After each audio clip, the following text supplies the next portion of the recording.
What we're doing today is we're going to be coming up with all of the behaviors that our friend Peter needs to resolve, all the problem behaviors that we're having. And then we're going to be able to refine or select where we want to begin, okay? And I like to use the behavior onion protocol to help us to kind of organize everything, okay? So when we're thinking about behavior, we kind of think about it in layers. Oftentimes kids, by the time we get to a tier 3 level, they have a whole lot going on. And I would assume that's the case for Peter, am I right? Mm-hmm. Okay. So when that's the case, what we do is we look at everything we would potentially want to see fixed for Peter. And then we organize into 3 categories. The first category is deal breaker. And that's all the stuff that a kid would do that would be unsafe for him, for anyone else. And that also includes eloping, okay? The next one is stuff that is very disruptive. And so that's the stuff that he does that keeps everyone else from learning. Okay. And then the last one is destructive self. And that's the stuff that just keeps Peter from learning or meeting his own potential. Okay. And it doesn't affect anyone else from being able to do their job or be able to do well at school, just Peter.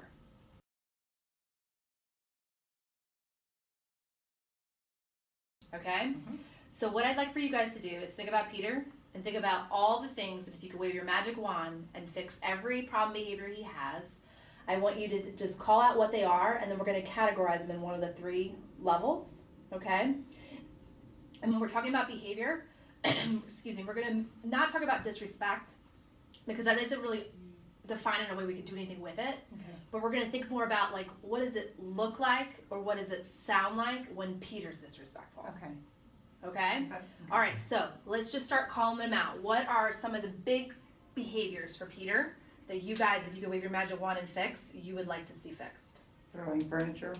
Throwing furniture, and that's a pattern that's happened at least 3 times, okay? Yes. So would you consider that a deal breaker? Mm-hmm. Yes. Okay. What else? Throwing furniture and equipment. Yeah. And equipment. Got it. Headphones. Computers, devices, headphones. Also, talking while teacher's trying to teach. Mimicking loud, I mean, it's, yeah. We're mocking the teacher? Yes. While the teacher's teaching? Yes. Because you can't ignore that? Nope. How come? Because it pulls other kids into it. It distracts other kids. Got it. Because you're not able to ignore it, we're going to put it there. He talks over you. Yes. He talks over you. Yes. That's hard to ignore. Yes. Okay. In some situations, that could move down here, okay. Especially if like your kids are able to ignore it. Mm-hmm. But every classroom culture is a little different. Mm-hmm. So because in your culture it's not, it gets everybody else sucked in. We're going to put it here. Okay. Okay. What else? Destroying materials such as a journal, ripping up. Snapping pencils. Breaking materials. Okay. Kicking and hitting other children. Okay. Now I remember you guys talking to me about like one of his big things that happens at a high frequency is non-compliance. Mm-hmm. What does it look like or sound like when he's being purposefully non-compliant? He'll sit at his seat and read.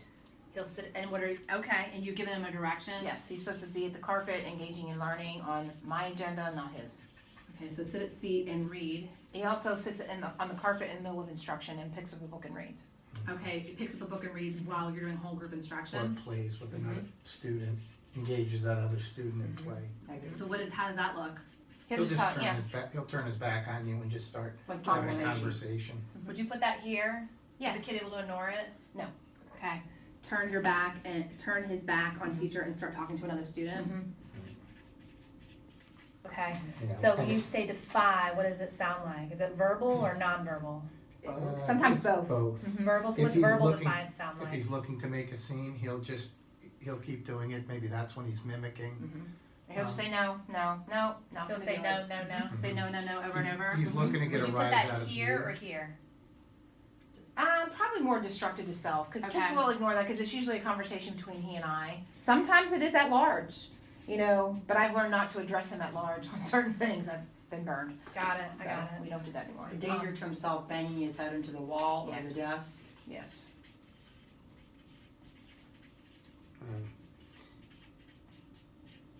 He has on only one occasion been a flight risk. Okay, we won't call that a pattern. Right. We'll monitor it though, and if Right. it becomes a pattern, we need to definitely come back and address it. Actually, 3 because he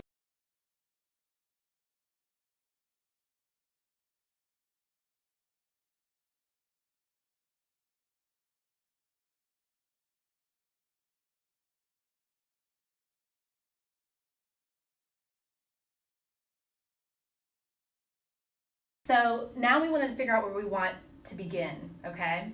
You always want to typically start here if this is a pretty solid established pattern. And then the good news is a lot of times the interventions that would tackle this, most of the time, also resolve the behaviors here, okay?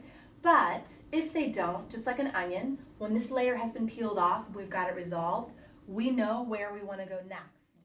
I know we have a lot of up here of some patterns that he has had, but I also know in looking at his tier 2 data that we looked at last week, that the frequency that this has been happening as of late is pretty infrequent.